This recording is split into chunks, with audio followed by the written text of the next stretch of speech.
of the biggest lies small YouTubers are told is that they only need their phone. Yes, your phone can help you start. But if you are trying to turn YouTube into a business, that advice leaves out one very important part. And that might be the reason why you're working harder than you need to.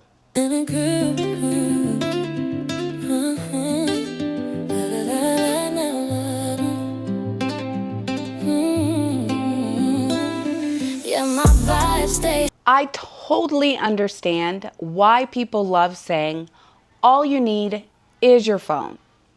It sounds encouraging, and it removes financial barriers. It makes people feel like they don't have to wait until they have a fancy studio in order for them to start. I needed to hear it, and I support that part of the message. If you're sitting at home and you think that you need a fancy camera or a fancy piece of creator equipment in order for you to create your first YouTube upload, nope. All you do need is your phone. Start with what you have. But starting with what you have does not mean that you should convince yourself that you will never need anything else. And that's where I think that the advice starts becoming a little bit unrealistic, because your phone, it's an incredible tool for the day-to-day side of business. I use my phone constantly. If someone leaves me a comment, I can quickly respond. If I want to check the status of a video, I can go into my YouTube Studio dashboard and I can see how many views it has, or I can check the average view duration. If YouTube sends me a notification, I don't instantly have to whip out my laptop or run home in order for me to be in front of my desktop in order for me to stay connected with my channel. And my phone is a great way for me to stay connected with my channel. But being connected to the channel is not the same thing as actually sitting down and understanding it. There is a difference between glancing at the scoreboard and actually studying the game. And for a long time, I think that content creators have been told that a glance is good enough. And it's not. Not when you're trying to build a business. Now, from an editing perspective, a lot of you guys can edit your butts off on these teeny tiny phones. I don't know how you do it, because even though I had LASIK corrective eye surgery and I see better than 20/20, I can't read the guidelines in my CapCut on a phone. I don't like to add transitions. I don't like to delete gaps. I don't like to do all of those things on a teeny tiny screen of my phone. And I have fat fingers. Pardon the fact that I'm missing a couple of nails, but I broke some over the holiday weekend. But I have fat fingers and I can't manipulate all of that data on my phone, even with my stylus pen. And my stylus pen is supposed to make it easier. But between you guys and me, the only reason why I even got the phone with the stylus pen is because it has the little snap feature in there where I can use it to take pictures and as the remote control for my camera. That's literally the only thing that I use that stylus for. So it's not a factor. For me, I needed to be able to have a bigger screen. And I thought that it was just for the purposes of editing. But once I started really looking at the YouTube Studio dashboard on my computer versus just looking at it on my phone, well, that's where I got to see that there's a whole lot of differences. It's not just subtle differences. It's big differences. And I know that one of the major things that we often hear about is the advanced mode in YouTube Studio dashboard. And that is probably one of the best features in there, because I can compare videos. I don't even know if you guys know that you can do that if you're not using a desktop or a laptop. You can actually take a video that performed really well and compare it to a video that didn't do as well so that you can get an idea of, well, how do I recreate that magic? Because maybe it was a different time that you posted the video. Maybe it was the length of the video. Maybe it was the impressions. I've even noticed that there are some videos that I drop that will, from a views and a numbers standpoint, do really well and not give me any subscribers. But then there might be another video that didn't do as well as far as the views perspective, but it gained me way more subscribers. So those are the type of side-by-side analysis that you can do when you're using a computer versus just using a phone. Now, I know that also some of you guys might be thinking, well, I have a tablet. A tablet is nothing but a big old giant phone, a more powerful phone with a bigger screen, should I say. But the operating system is completely different. So when you're on a tablet, you're still just downloading an app. Now, you can go to askYouTubeStudio.com. I think that that's a proper web address, and that's where you can get the desktop version of YouTube Studio. And I don't even use that a lot. For research purposes, for you guys that don't have computers, I have gone into it. I know that you can actually get into the advanced mode from the desktop version of YouTube Studio. And you can even use Ask YouTube from the desktop version of YouTube Studio dashboard. But you don't even get Ask YouTube from the app. And that's a feature that I think is really cool to use, because Ask YouTube is the only AI feature that actually goes in and reads all of your comments and suggests videos based on even what your comments are. Other AIs don't do that. And even though there's advanced studio mode, I've tried to do it because I wanted to do a video for you guys, but there's no way that you can just add all of your comments into an Excel document and download all of the comments. So, hey YouTube, if you're listening, maybe that's a feature that you should bring in next. Now, I was having this conversation with a friend of mine, and they were mentioning Jack Dorsey. If you guys don't know who Jack Dorsey is, he's the original founder of Twitter, or X. He also owns Cash App. So a lot of the big businesses that we use, Jack Dorsey, he's the owner of it. And Jack Dorsey often boasts that he uses his phone for everything, that he runs all of his major businesses off his phone. And that might be the case, but I still call cap, because Jack Dorsey is not like us small content creators. And what I mean by that is, he's not a one-stop pitch shop.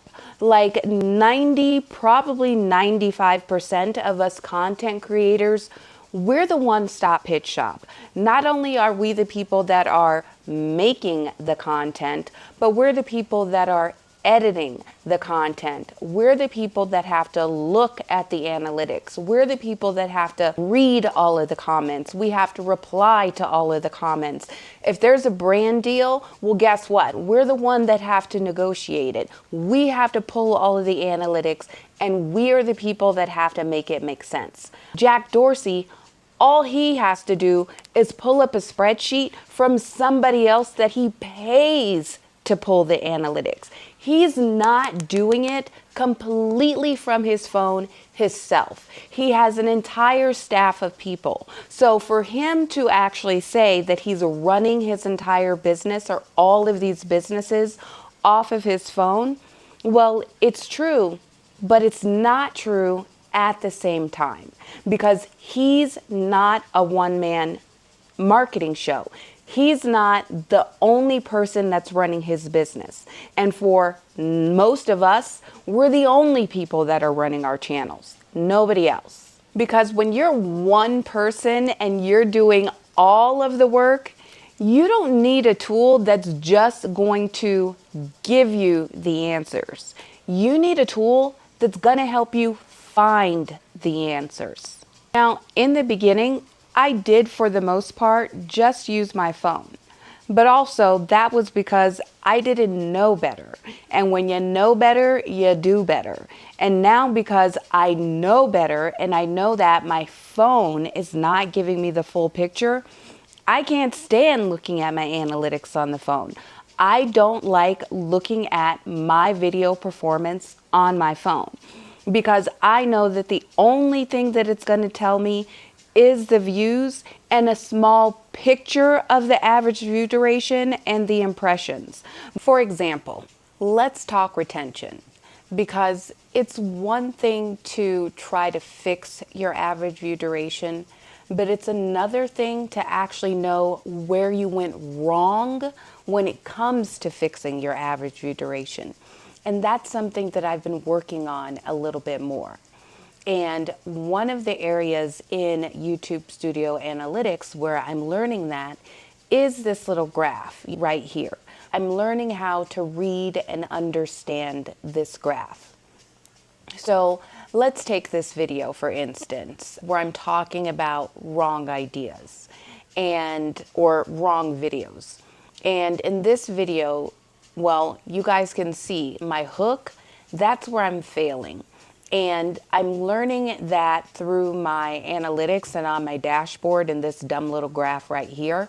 That's generally where I'm losing my audience, is on my hooks. So that's where I'm really working on, is my hooks, because I think that 90% of the time they're a little bit too long and I'm giving away the full story. But where I want you guys to see is right here, because you see on this video, I actually have something that's called a spike. So it often is going to give you examples of where you're losing your audience. And then if there's a portion where somebody rewinded the video, this is actually really cool. If somebody rewinded something or hit double tap to where it goes back like 10 seconds so that they can rewatch it, you can actually see that. And in this graph, it's called the spike.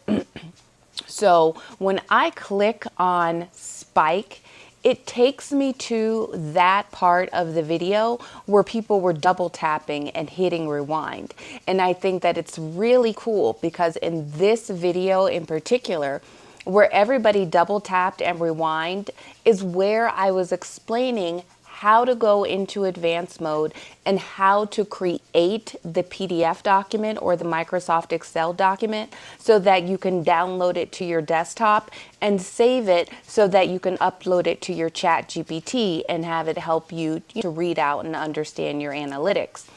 And it's funny because when I was editing that video and consulting with my Chat GPT on the outline of that video and the things that I was going to go over, Chat GPT suggested that I omit that particular part of the video. Everybody knows how to download an Excel file. If you go through that, then it's going to slow down the video. And it told me that I would probably get a dip there or that I would lose my audience. But thank goodness that I paid attention and listened to my hunch, and I listened to you guys, because I know that just because somebody else knows the information, that doesn't mean that I can automatically assume that everybody knows how to do it. So I'm glad that I didn't skip putting that information in, but it's became a really good lesson because that's where I was able to see that people really appreciated that information and they appreciated that I took the time to actually walk you through and show you exactly what I did. So that is another great thing that I love about looking at my analytics on a computer versus just looking at it on my phone. I stopped running out of ideas when I started using my computer. It was a struggle in the beginning, and there were lots of times where I got discouraged because I just didn't know what to create. I didn't know what was going to work. I didn't know what was going to get views. And by using the Ask Studio inside of the YouTube Studio dashboard, well, it at least cut out half of the guesswork on what I'm going to create and what I'm going to record. Because Ask Studio, not only can I have it just suggest video ideas based on my current content and my channel as a whole, but I can have it suggest video ideas based on just one specific piece of content. So there have been times where I've doubled down on videos. And I've received some nasty comments where people are like, oh, you're just running out of video ideas, so you just recorded another video about this. But some of my most successful videos were ideas that I got from the YouTube Studio dashboard. The DM video, that was my best video pretty much since I revamped my channel. Obviously, the one about me not getting monetized, that's my best video to date. But when I'm just talking about ideas that I got from the YouTube Studio dashboard, well, the DM video, that was its idea. And that video did very well. And then the follow-up video that I did about community posts, well, that video did well also. Now, I'm not going to say that every idea that YouTube Studio gives me is a good idea. And a lot of times I do take those ideas that dashboard is giving me outside of YouTube into maybe Claude or ChatGPT or my girlfriend Gemini, and I'll just get their opinion on the idea too before I fully develop it and commit to, whatever I'm going to talk about or my outline. As you start to grow your channel, you'll think about more than just AdSense. You're going to start thinking about affiliate marketing, sponsorships, and brand deals. And one of the coolest things that YouTube already puts together for you is your media kit. And do you know that you can't even download your media kit from the YouTube Studio dashboard app? But your media kit literally is this beautiful little PDF that's already put together for you that you can send to sponsors and different brands.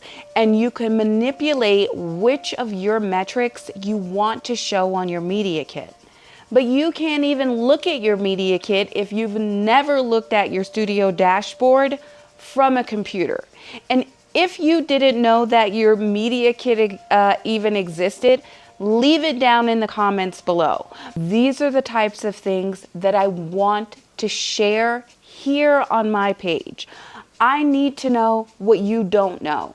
And I need for you to know the things that I do know, because together, that's how all of our pages are going to grow. Now, let me be clear, because I don't want for anyone watching this to get discouraged and say, well, Tiff, all I have is my phone.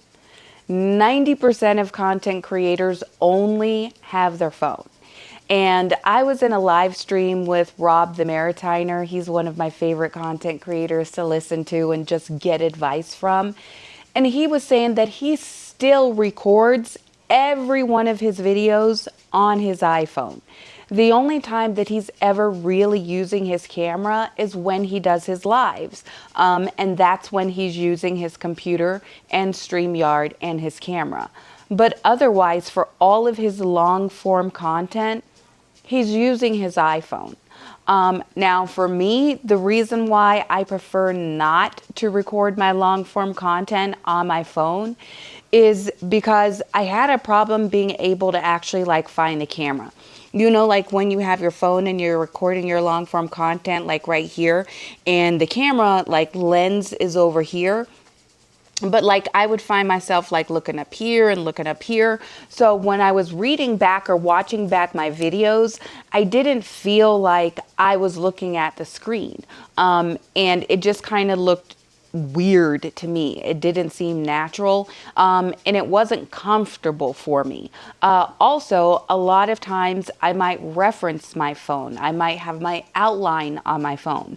So I don't want to have to keep resetting my camera settings, and that's the reason why I did go ahead and get the creator combo for my DJI. I picked mine up at Best Buy. I did coupon it, so I didn't pay what normal people pay for their DJI. I don't believe in paying full price for anything.